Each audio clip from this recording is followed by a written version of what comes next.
Pemirsa, peristiwa bullying atau perundungan terjadi di salah satu sekolah menengah pertama di Bandung, Jawa Barat. Pemirsa, kita beralih ke informasi lain. Sejumlah anak remaja viral di media sosial karena menendang seorang nenek. Anak-anak remaja tersebut KI pernah atau Mbak mengalami perundungan atau sebagai pelaku? Kalau ditanya, kayak dua-duanya pernah deh. Kalau yang masalah pernah itu waktu SD. Dulu saat saya tuh SD-nya sempat pindah dari SD pertama tuh dari 1 sampai kelas 5. Dah itu saya kelas 5-nya saya pindah lagi ke SD satunya. Di situ saya dapat pembulian dari kawan-kawan karena saya seorang orang diri di situ, nggak punya kawan, nggak tahu apa mereka ngolok saya. Sempat saya waktu itu saya pakai sepeda saya dibocorin. Dah itu kalau jajan ke kantin suka diolo-olo, nggak tahu apa, padahal saya nggak ganggu mereka. Itu terus kelas 6 lulus itu SMP tuh ketemu lagi karena kan SMP-nya tuh di satu kampung yang sama. Nah, tapi saya jauh tuh, nggak dekatan mereka sama mereka. Nggak ada terjadi pembulian di situ sama saya. Lanjut lagi ke SMA, kelas 1, kelas 2-nya saya masih alim. Kelas 3 saya kayak ngerasa jadi kepala pukul di situ. Karena saya yang bully, saya suka yang ngolo-ngolo karena saya ngerasa waktu SD saya pernah dibully. Nah, gitu sih. Tipe-tipe perundungan. Tipe-tipe perundungan. Banyak sih kayaknya menurut saya. Pertama bisa dari sosial media. Terus ya bisa langsung kayak di sekolah ngolo-ngolo gitu. Gitu sih. Tanggapan mengenai kejadian perundungan akhir-akhir? Sebenarnya sangat miris ya karena benar sebelum tadi lihat video Kak Ayu karena udah zaman modern kok masih ada yang suka yang mau bully-bully orang. Padahal kan banyak hal positif yang bisa kita lakuin gitu. Apa harus merundung orang? Apa harus ngolok orang gitu? Tips pencegahan perundungan. Tips-tipsnya itu lebih banyak mendekatkan diri sama Tuhan, komunikasi sama orang tua. Kalau ada apa-apa tuh komunikasi, jangan diam-diam. Gitu sih. Oke, Febra. Kamu pernah merasa atau tidak tentang perundungan? Pernah. Tapi mungkin jadi korban ya. Itu pas SMA itu lebih ke pembulian secara verbal, yaitu kayak mengolok atau sejenisnya itu seperti pas SMA kan muka saya agak berjerawat jadi kayak diolok-olok, ih muka kamu berjerawat gitu-gitu. Gitu-gitu aja sih. Terus tipe-tipe perundungan yang kamu tahu itu apa jenisnya? Perundungan seperti pembulian secara verbal, pembulian secara fisik, ada juga sekarang tuh lebih maraknya itu pembulian melalui media sosial. Tanggapan mengenai kejadian perundungan yang akhir-akhir ini baru terjadi kan ada di TikTok atau Instagram, kayak yang buat video terakhir tuh, itu tanggapan kamu terhadap video itu apa? Itu sangat miris sekali ya. Yang pertama tuh video yang pertama itu kan yang kejadian itu di sekolah ya. Jadi kayak anak itu kayak direndahkan. Jadi dia tuh kayak jadi bahan perundungan orang-orang gitu, orang-orang sekelasnya gitu. Jadi kayak lebih miris sekali gitu. Itu kawan sekelas maksudnya tuh kejadian pun di sekolah itu sangat-sangat miris sekali. Kemudian ada yang video yang kedua itu di mana ada nenek-nenek ya gitu kayak ditendang-tendang para anak-anak gitu. Itu kan udah sangat miris sekali. Itu bukan hanya pembulian terhadap orang yang mungkin kayak adik kelas nih gitu. Itu nggak hanya terjadi terhadap adik kelas atau apa. Ini lebih ke orang yang lebih tua gitu loh. Apalagi itu sudah nenek-nenek gitu. Itu udah jadi kasus perundingan itu. Apalagi perundingan itu adalah pembulian secara fisik lagi. Itu kayak ditendang gitu kan. Itu sangat miris sekali sih. Harapannya itu kayak kemudian saya ngasih sih tips-tipsnya buat itu gimana sih kayak mencegah perundingan gitu. Mungkin lebih ke itu ya hubungan antara orang tua sama anak, kemudian orang tua itu juga bisa kayak mengontrol anaknya nih, apalagi di zaman sekarang itu penggunaan handphone, media sosial yang udah mungkin sudah sangat sulit sekali untuk membatasi. Lebih ke orang tua itu lebih kuat mengontrol anaknya, kemudian sekolah juga lebih sering memberikan motivasi atau bukan motivasi tapi lebih ke saran gitu. Terus lebih ke tingkatkan ibadahnya lagi lah buat anak-anak, ajarkan pendidikan agama sejak dini gitu, seperti ibadah ke tempat ibadah atau yang lainnya seperti itu. Mungkin hanya itu sih.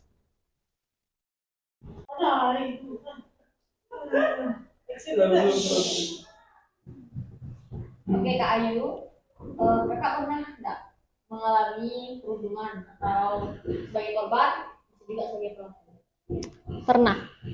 Dulu waktu SD. Dulu saya punya gigi, tapi di tengah. Nah, itu tuh jadi bahan candaan sama teman-teman. Tapi teman-temannya tuh cowok. Teman-teman cowok. Jadi pas pulang sekolah, saya tuh selalu dikejar sama mereka. Jadi saya pernah nangis waktu itu. Karena mereka bilang saya ada film yang film Gerandong dulu. Jadi saya dibilangin itu sama teman-teman cowok itu. Tapi saya nggak tahu teman-teman motif cowok-cowok itu membuli saya itu karena apa.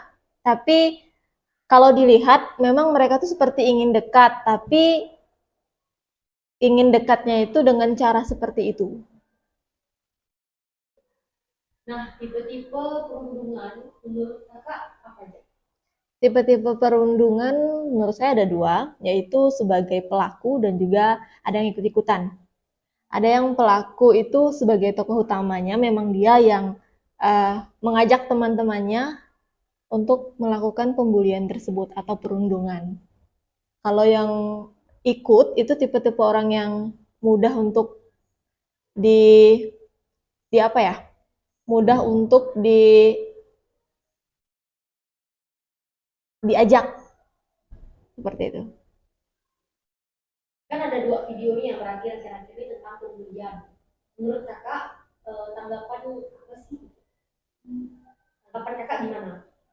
Oke, sangat miris ya. Yang kita tahu zaman sekarang udah seharusnya kita mengerti, kita juga sudah banyak mendapatkan sosialisasi ini itu tentang perundungan. Jadi hal seperti itu seharusnya memang harus dijauhkan dan harusnya memang tidak boleh ada lagi. Tapi kenapa di zaman sekarang masih banyak hal yang seperti itu? Itu sangat miris menurut saya. Oke, Kak, yang terakhir nih, tips-tips untuk mencegah perundungan.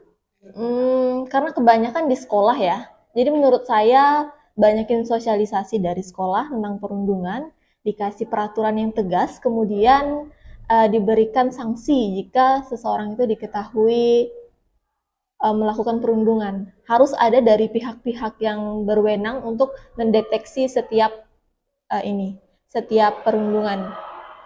Begitu.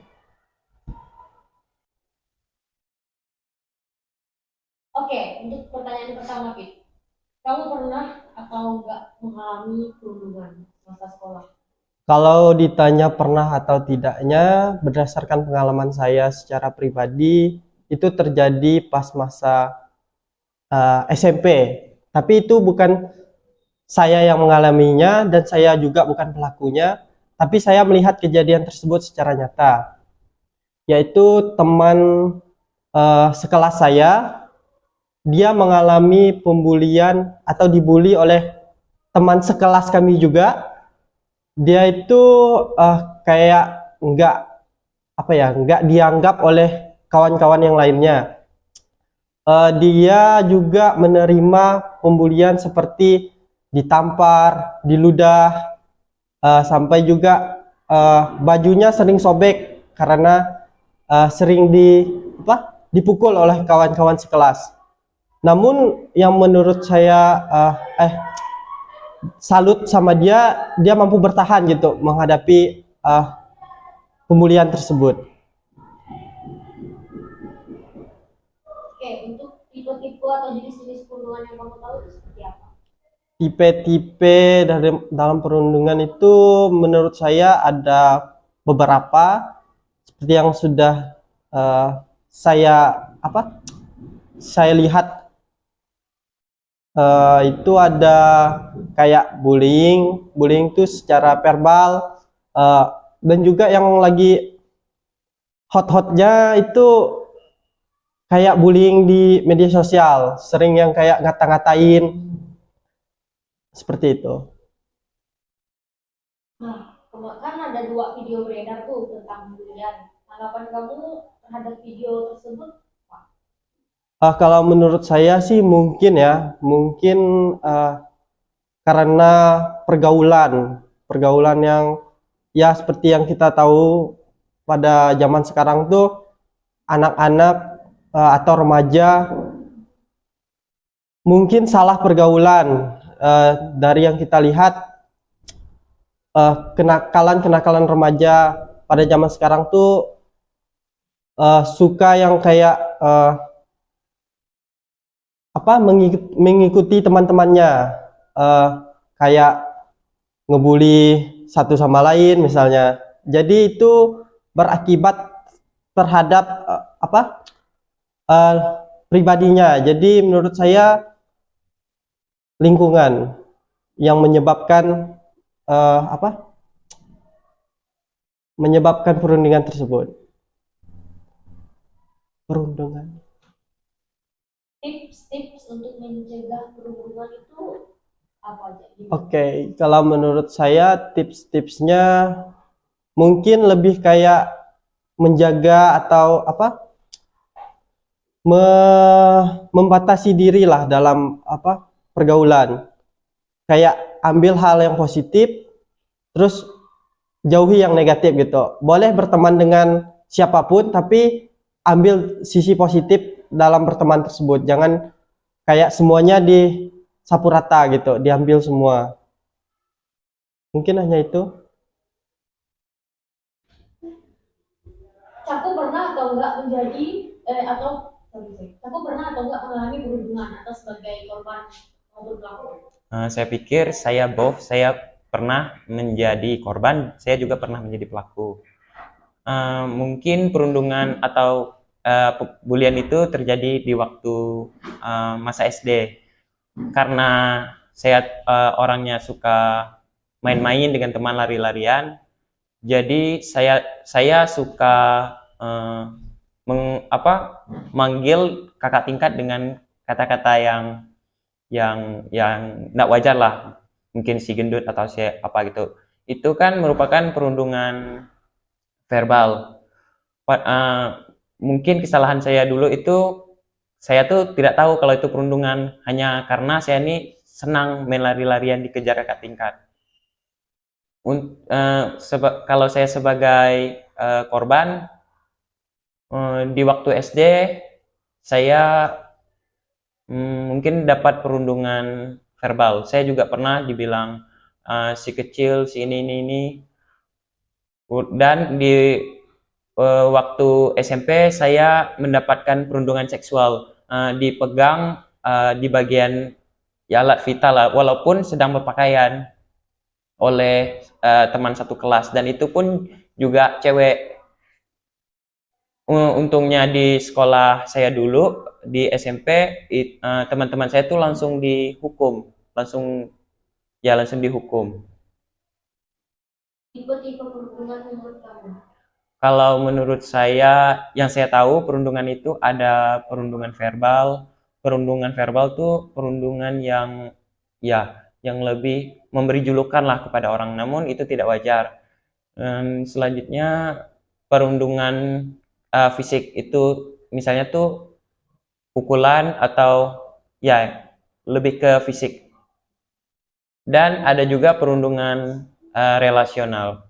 Saya seringkali melihat teman saya waktu SMP itu, dia tuh sering mendapatkan perundungan relasional kayak pengucilan, karena dia itu memiliki bintik-bintik di wajah, jadi suka dijauhi teman-teman.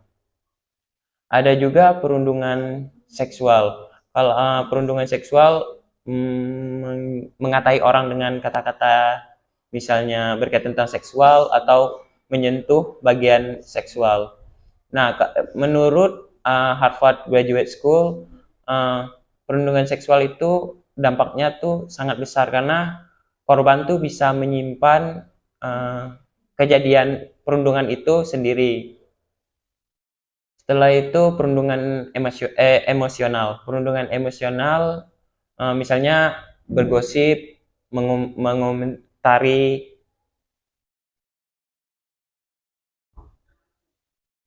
Oke, tanggapan Capu terhadap video yang sedang beredar tentang perundungan. Tanggapan saya mengenai video yang beredar sekarang mungkin itu lebih kesenang-senangan. Jadi apalagi di dalam bentuk video. Padahal tindakan tersebut tuh dapat melukai orang atau mungkin bisa menyebabkan kematian. Apalagi sampai ditendang-tendang kepala. Atau untuk yang video yang kedua itu yang ditunjukkan ke nenek-nenek itu ya menurut saya tuh kurang sopan, apalagi dengan tindakan yang seperti itu. Tips mencegah perundungan. Menurut saya ya berdasarkan pengalaman saya lebih dikuatkan mental karena ya mungkin kalau kita punya mental yang kuat kita tuh jadi tidak merasa jadi korban perundungan. Terus hal yang diperhatikan juga sebenarnya perhatian dari orang tua. Orang tua tuh harus ya mendidik anaknya benar-benar dan pandai-pandai juga memilih pertemanan, karena kalau kita bergabung di pertemanan yang mungkin akan membawa terjerumus ke hal-hal yang negatif ya, karena itu sangat berbahaya. Berdasarkan pengalaman saya punya circle, di mana circle itu menuntut. Maksudnya kalau saya tidak ikut mereka maka saya akan dibully atau dijauhi. Sekian dari saya, terima kasih. Pernah atau tidak mengalami perundungan sebagai pelaku atau korban? Baik, saya akan menceritakan mungkin dari saya SD. Waktu SD saya pernah menjadi pelaku perundungan. Itu pas saya kelas 6 SD, di mana kami mempunyai teman sebelah inisialnya Al ya. Si Al ini anaknya tuh jarang mandi gitu. Pokoknya tuh ngeselin, jarang mandi, bau gitu kan, kotor. Jadi kami tuh yang ini enggak terlalu suka gitu lihat dia. Memang pas SD tuh kami memang kurang ini gitu, kurang diajar tentang kayak tata krama atau apa. Mungkin itu yang membuat kami merasa kalau Al tuh beda dari kami. Jadi kami melakukan perundungan ya kayak ya biasalah. Kayak yang pernah kita lihat gitu. Kita enggak terlalu buta kok dengan bullying, karena kita sering melihat di lingkungan sekolah ya, misal ditinju ke apa gitu kan. Untuk SMP saya pernah mengalami perundungan, mungkin karena tubuh saya yang memang udah tinggi dari dulu. Jadi saya tuh sering dibully ini, jangkung dulu. Batang kayu kata orang. Kalau untuk SMA saya pernah dibully, cuman saya bisa melawan. Menurut saya tipe-tipe perundungan itu ada verbal dan non-verbal. Verbal itu kayak ucapan seperti yang saya ucapkan tadi. Kalau saya itu sering disebut jangkung karena saya tinggi, terus diolok nama orang tua itu kan udah sering kan, kayak misal nih saya nih misalnya sama bapak saya tuh Herman gitu. Oh Herman gitu. Herman Bakulat gitu kan. Biasanya kayak gitu biasanya.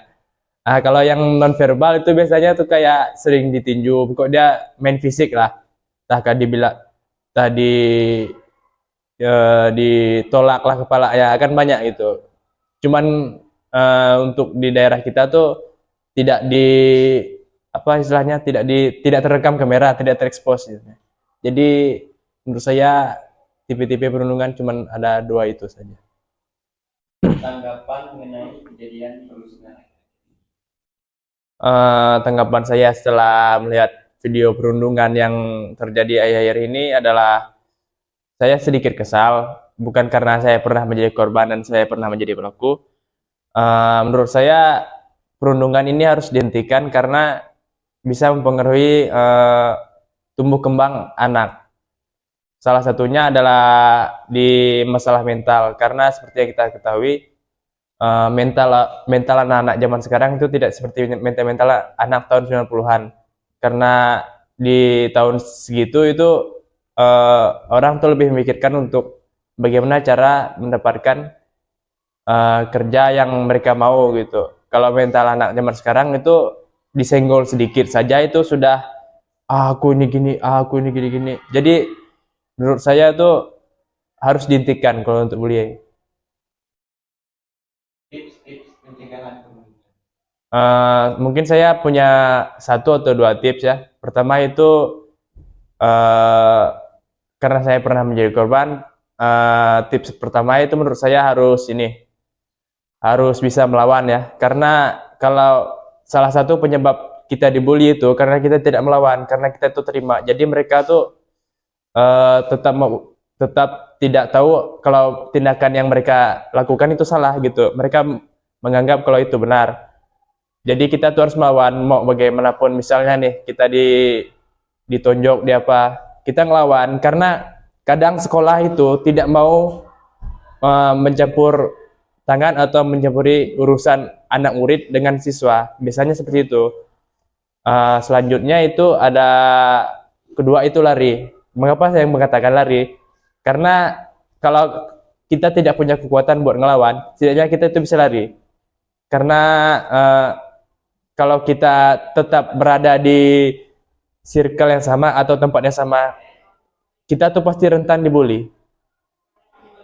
Dan yang terakhir mungkin, yang ketiga ya tambahan mungkin, menurut saya itu peran orang tua itu sangat penting. Karena setelah saya meriset atau saya mengajak teman saya yang lain tuh ngobrol gitu, yang sering membuli, atau sering menjadi korban, mereka itu sering kurang kasih sayang dari orang tua dan kurang validasi gitu.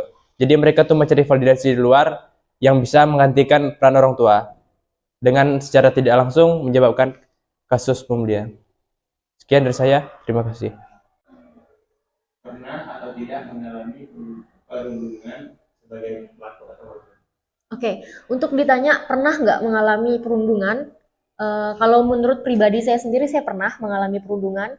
Di SD saya pernah dikucilkan sama satu yang saya anggap sahabat saya sendiri. Pada saat itu saya sedang pergi ke Pontianak bersama orang tua saya. Tapi pada saat saya pulang ke Sintang, balik lagi ke SD, tiba-tiba saya udah dijauhin sama sahabat saya sendiri yang ternyata udah berteman sama orang baru. Dan teman barunya ini menghasut dia untuk jangan temenan sama saya. Saya juga nggak tahu alasannya pada saat itu. Terus di SMP, saya pernah mengalami perundungan. Waktu itu dilabrak sama kakak tingkat. Karena mereka waktu itu main bola, terus bolanya kena saya. Mereka tidak mengucapkan sama sekali maaf. Mungkin karena merasa saya ini junior kali. Jadi mereka tidak ada kata maaf yang keluar dari mulut mereka. Pada saat itu saya memberontak. Saya bertanya, kok nggak minta maaf sih kak? Udah kena mukaku. Mereka diam, tapi saat itu saya langsung aja pergi ke kelas. Tiba-tiba pas jam istirahat langsung aja dilabrak. Ditanya nih, udah kuat kak, udah hebat nih, udah ngelawan kakak tingkat, katanya kayak gitu. Jadi pada saat itu ya karena saya merasa saya nggak salah, jadinya saya berani melawan. SMP juga saya pernah dirundung secara seksual. Teman lelaki saya sengaja melempar bola ke arah, maaf ya, bokong, dan itu dilakukannya berkali-kali. Awalnya saya pikir mungkin nggak sengaja, pada saat itu jam olahraga main basket. Awalnya saya pikir mungkin nggak sengaja, tapi lama-kelamaan saya merasa ini kok kayaknya sengaja gitu. Karena udah berapa kali ngelempar, dan pada saat itu saya marah, saya masuk ke kelas, saya ngamuk-ngamuk, saya ambil tasnya, saya keluarin isi dalam tasnya sambil saya teriak-teriak, saya bilang gini, kalau masih kayak gitu, saya laporin ke kepala sekolah. Saya bawa mama saya nanti datang, saya ngomongnya gitu. Jadi setelah itu dia udah nggak, ya udah Bel, maaf ya aku bercanda. Cuman menurut saya konteks bercanda yang seperti itu kan, apalagi di masa umur kita kan udah puber ya waktu itu, udah SMP. Menurut saya nggak bagus sama sekali gitu. Apalagi udah menjerumus ke arah yang negatif. Bagian-bagian tubuh wanita itu kan ada yang sensitif. Contohnya ya, salah satunya yang saya sebutkan tadi, bokong misalnya. Itu kan udah nggak benar menurut saya gitu. Saya merasa dilecehkan seperti itu.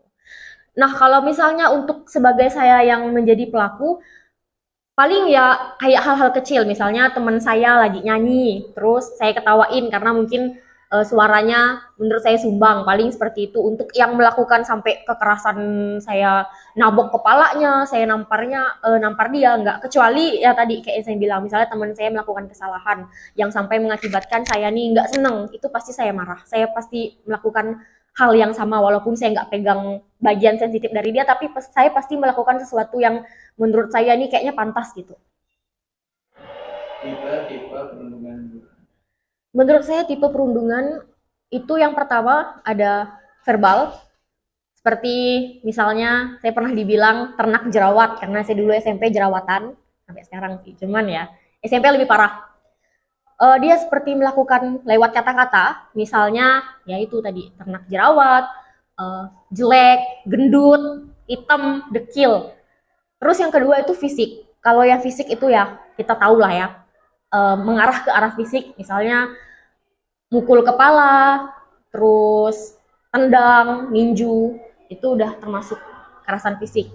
Terus ada cyberbullying. Nah, cyberbullying itu menurut saya yang paling umum, yang paling sering terjadi akhir-akhir ini. Karena kan kita tahu akibat dari pengaruh globalisasi, majunya teknologi, itu orang-orang banyak melakukan perundungan melalui media sosial. Misalnya melakukan komentar yang jelek, meneror, misalnya di DM nih, neror-neror, dibully-bully. Itu menurut saya cyberbullying, termasuk cyberbullying yang memang harus dicegah sejak dini gitu. Karena dampaknya itu ke kesehatan mental seseorang itu bisa kacau akibat itu.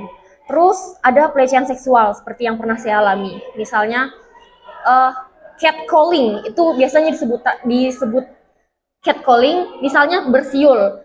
Itu sering banget terjadi. Mungkin sebagian orang menganggap misalnya cewek-cewek ini jalan, terus ada cowok bersiul nih, atau manggil cewek, atau manggil baju pink. Mungkin sebagian orang menganggap biasa, tapi menurut saya itu termasuk pelecehan seksual. Karena itu nggak menghargai yang kayak gitu. Kalau memang mau kenalan ya udah maju, ngajak kenalan, siapa namanya, tidak perlu langsung harus pakai bersiul-siul, harus pakai nanya, harus pakai manggil baju pink, baju merah. Itu kan menurut saya itu termasuk pelecehan seksual.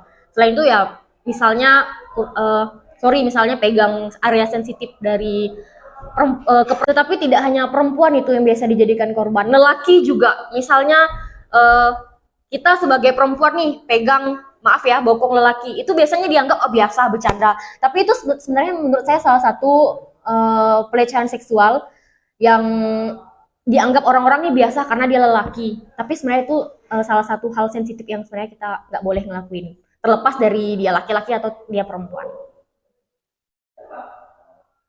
Tanggapan mengenai kejadian perundungan. Oke, seperti yang kita ketahui, sekarang nih lagi ramai di media sosial tentang perundungan. Dua video yang memang lagi viral. Yang pertama itu tentang anak-anak yang membuli teman sekelasnya sampai pingsan. Kalau misalnya sampai nangis ya mungkin itu biasa, tapi ini sampai pingsan, sampai kehilangan kesadarannya.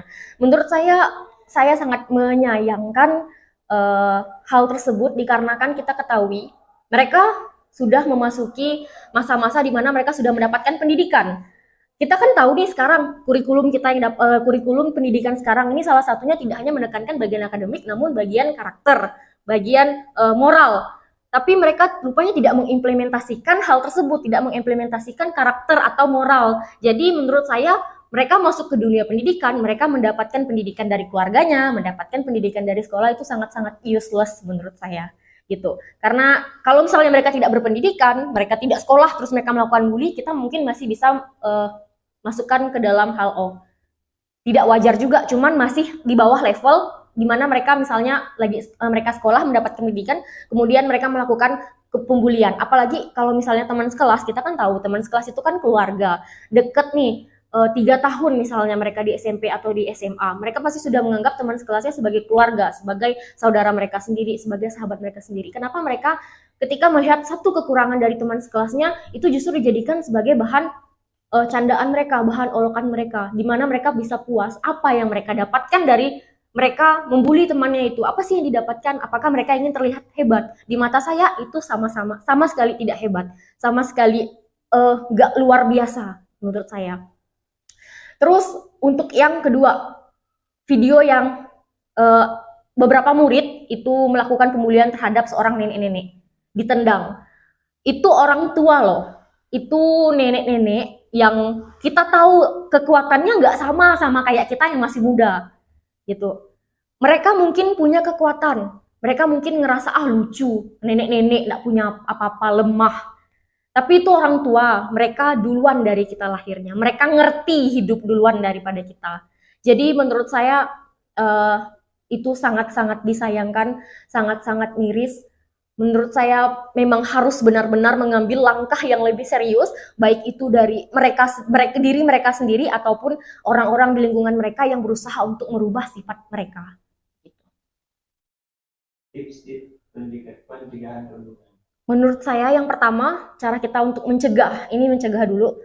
Kita harus melakukan deteksi dini terhadap perundungan. Misalnya ketika kita menghadapi seorang anak kecil yang berada di masa-masa golden age atau masa-masa mereka di mana mereka sudah mengenal nih, oh ini teman aku, kita harus tahu atau harus mendeteksi kira-kira anak ini berpotensi nggak untuk melakukan perundungan dengan temannya. Misalnya udah mulai ngerampas mainan temennya atau udah mulai mukul temennya tanpa alasan. Ya mungkin kita masih nganggapnya karena dia nggak ngerti. Tapi kita sebagai orang tua atau sebagai orang dewasa yang berada di sekitarnya perlu juga mendeteksi ini dengan memberikan pemahaman bahwa nak atau dek nggak boleh ya kayak gitu, itu nggak bagus. Kalau misalnya kamu yang digitukan, apakah mau atau enggak?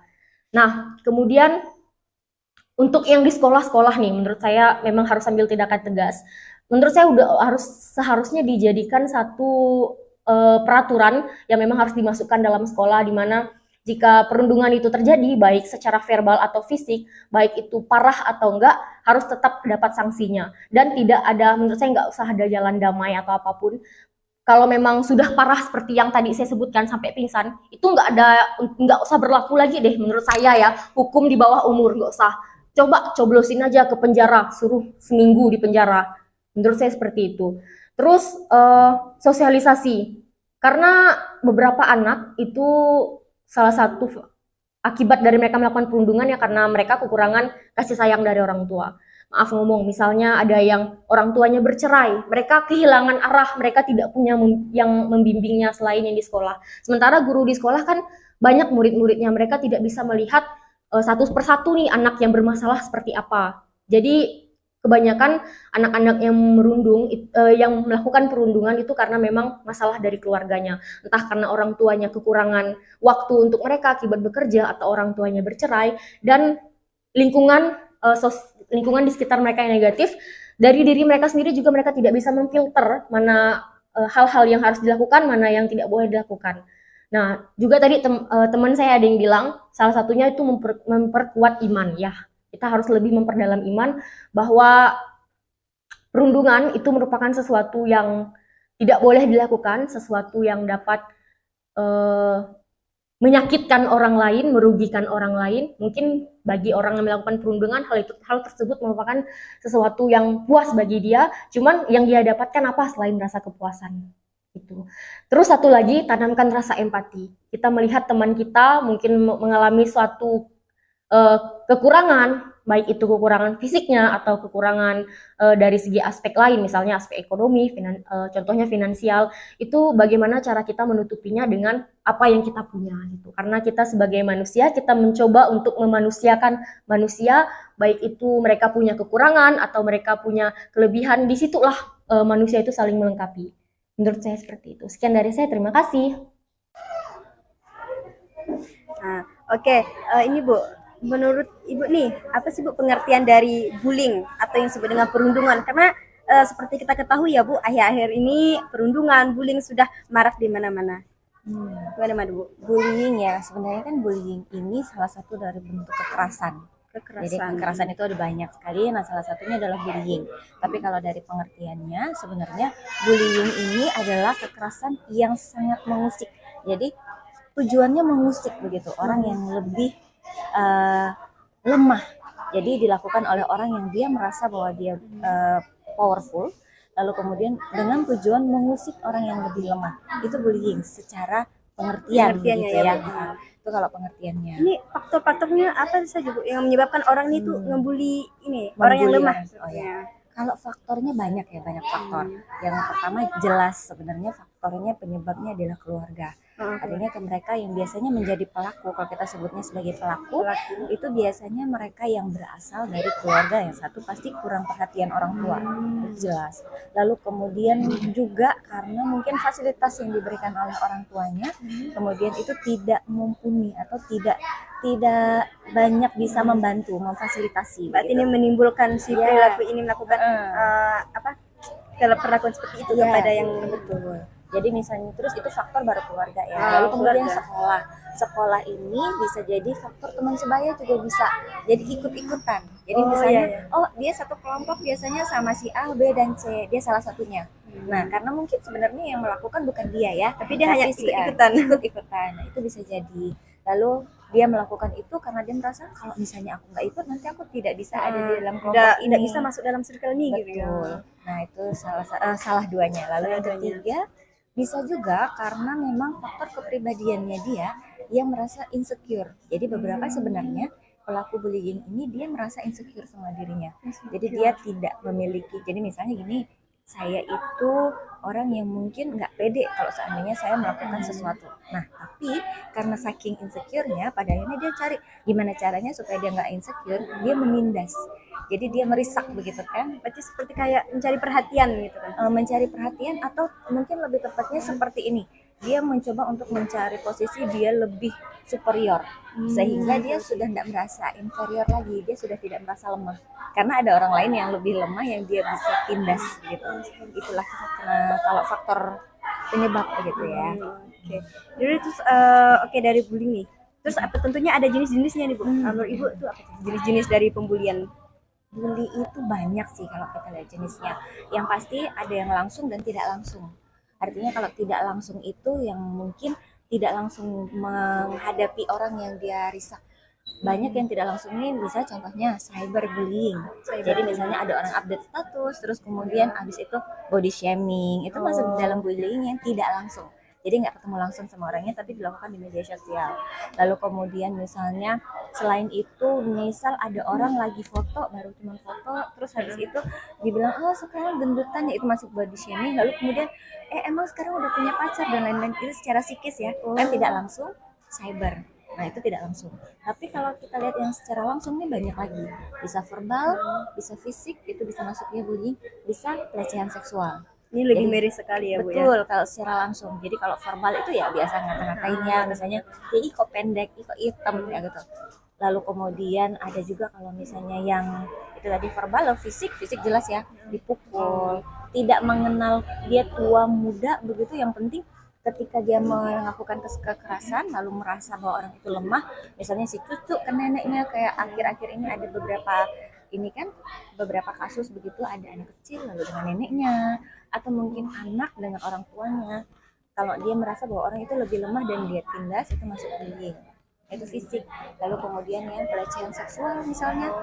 Ya, jadi beberapa waktu yang lalu itu ada di satu sekolah ada 13 anak laki-laki disodomi. Jadi dilecehkan begitu oleh orang dewasa. Nah, ini salah satu masuk bentuk dalam bullying. Bullying juga. Betul. Nah, cuman bullying ini sebenarnya bisa kita sebut dengan bullying jika orang yang tadinya dijadikan korban merasa dibully.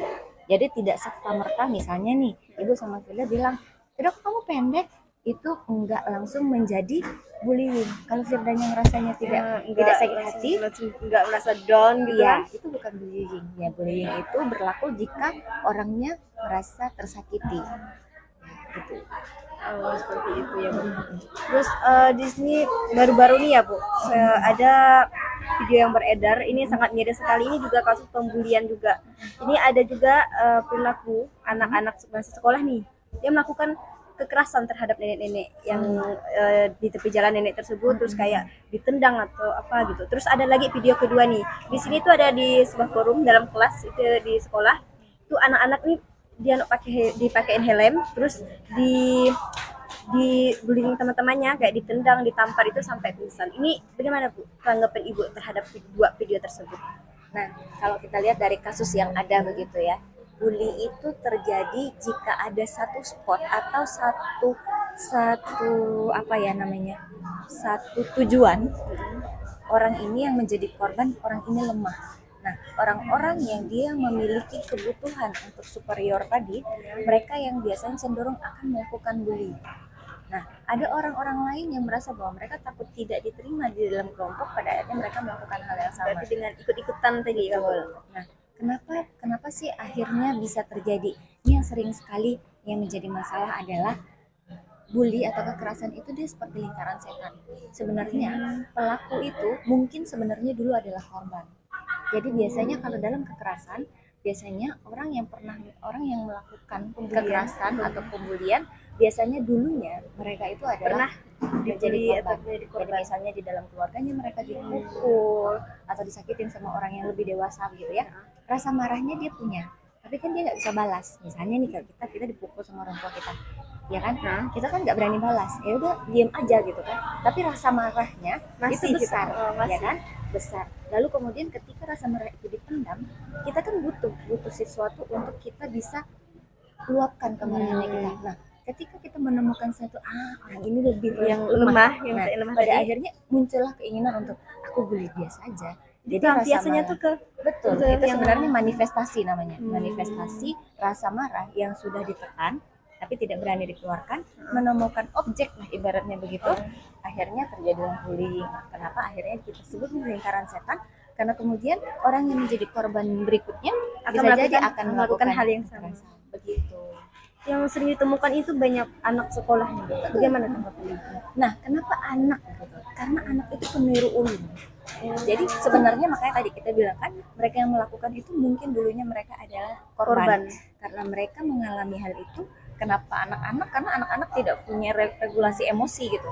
Kalau kita dewasa, kita orang melakukan kekerasan ke kita, kita punya pilihan. Kita balas atau gimana caranya kita memfilter supaya orang itu tuh nggak melakukan kekerasan lagi. Itu karena kita sudah punya logika yang oke. Tapi ketika anak kecil, dia kan nggak bisa nih atur emosinya gitu kan.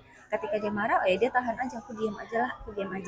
Secara tidak sadar manifestasinya jadi kekerasan. Apalagi kan kalau anak-anak itu kayak gimana ya, Bu? Emosinya tuh masih belum stabil. Betul. Dia tidak bisa mengendalikan kan gimana harus berlaku gitu kan.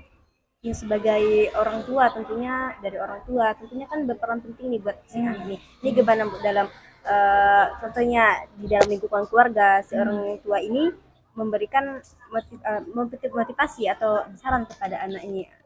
Ini gimana nih? Oke, kalau untuk orang ibaratnya orang dewasa ya, orang tua, guru misalnya ya, Berperan apa yang harus dilakukan gitu.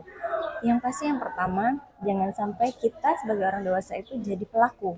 Itu dulu. Pelaku kekerasan itu banyak. Ya misalnya kita jadi orang tua atau guru deh, kita meremehkan itu sudah masuk kekerasan. Meremehkan kemampuan. Nah, cuman dapat nama, aku dapat 80 misalnya kan. Orang tua tidak puas nih, pengennya kan sebenarnya aduh cuma 80 ya, pengennya 90 atau 100 gitu. Ketika orang tuanya bilang, "Kok cuma 80?" itu sudah masuk kekerasan psikis sebenarnya. Nah, mengarahkan kepada perilaku kekerasan ini mengarah kemampuan anaknya ngerasa nggak cukup ya, inferior kan jadinya, dia merasa tidak mampu begitu. Nah, semakin sering dilakukan seperti itu, pada akhirnya anak ngerasanya kayak, kok orang tidak puas ke aku. Dia harus merasa tidak percaya diri akan kemampuan Betul. dia. Lalu kemudian kalau orang tua selain itu ya di rumah, sudah penuhi kebutuhannya untuk diperhatikan. Bukan yang apa-apa dibelikan, tidak. Sebenarnya kan perhatian itu lebih kepada hal kecil saja yang dia lakukan, misalnya ucapkan terima kasih, misalnya ketika ya kita orang tua juga mungkin pernah melakukan kesalahan, misalnya bilang maaf, atau misalnya minta tolong ke anaknya, dia bisa beli garam aja, orang tua kan selalu bilangnya, "Dek, beli garam dulu ke pasar atau ke warung," misalnya. Padahal lupa nih orang tuanya, coba kan katanya bilang, "Tolong Dek beliin ini ya," itu akan berbeda gitu. Berarti bukan hanya anak saja menghargai orang tua, tapi orang tua juga harus menghargai anaknya juga. Sehingga anak merasakan, oh iya, aku itu akhirnya diberikan suatu rasa nyaman begitu ya. Begitu. Itu yang kedua. Lalu yang ketiga yang pasti tidak diberikan contoh kekerasan. Seringkali orang dewasa sebenarnya yang memberikan contoh. Jadi tidak harus anak ini mengalami kekerasan, tapi bisa jadi dia melihat. Misalnya bapaknya mukulin ibunya, atau ibunya mukulin adiknya, atau gurunya mukulin teman yang lain. Atau misalnya kata-kata tadi nonverbal itu kan bullying. Oh, aduh, ada kan anak kecil hitam begitu, nanti tantenya atau neneknya si hitam-hitam gitu kan dikata. Itu sebenarnya kan sudah masuk body shaming, sudah masuk bullying, ya kan? Iya, Nah, termasuk. secara tidak sadar kemudian anak-anak ini ya mengikuti. Ya, itu Iya, masuk benar. pada akhirnya dia belajar. Kalau misalnya ada ungkapan ya children see, children do. Apa yang dia lihat itu yang dia lakukan. Benar sekali Bu. Ya, kemudian ini Bu, yang Pak Herni ya, ini pesan nih, saran kepada guru atau dosen, kepada anak sekolah atau mahasiswa, kemudian kepada masyarakat tentunya. Ini apa saran pesan dari Ibu yang ingin disampaikan? Oke, kalau untuk saran ya, kalau kita yang pasti satu, stop kekerasan itu mulai dari kita. Mulai dari kita sendiri ya Bu. Mulai dari kita sendiri. Karena ketika itu tidak kita stop dari diri kita sendiri akan susah. Nggak usah bermimpi untuk stop kekerasan di dunia ini, kita dulu aja. Karena kita ketika sendiri kita dulu. sudah memulai, kita sudah menjadi salah satu alasan kekerasan itu tali lingkaran itu tadi putus di kita. Itu satu. Lalu yang kedua, semua orang tuh punya luka batin, luka karena kekerasan, karena dibully. Tapi jangan sampai karena kita luka, kita juga melukai orang lain. Sehingga ya sudah, ketika kita sudah luka, kita terima luka kita, ya nggak apa-apa. Asal jangan sampai hanya karena kita luka, kita juga melukai orang lain. Jangan sampai. Lalu pesan yang ketiga adalah sayangi semua orang di sekitar kita. Tidak suka-sukanya kita, tapi kekerasan itu bukan solusi. Terus menghargai satu sama lain pastinya kan Bu. Waduh, luar biasa ya Bu. Terima kasih Bu atas waktunya hari ini. Terima kasih. Ya, jangan lupa guys untuk selalu saling menghargai satu sama lain tentunya. Terima kasih Bu.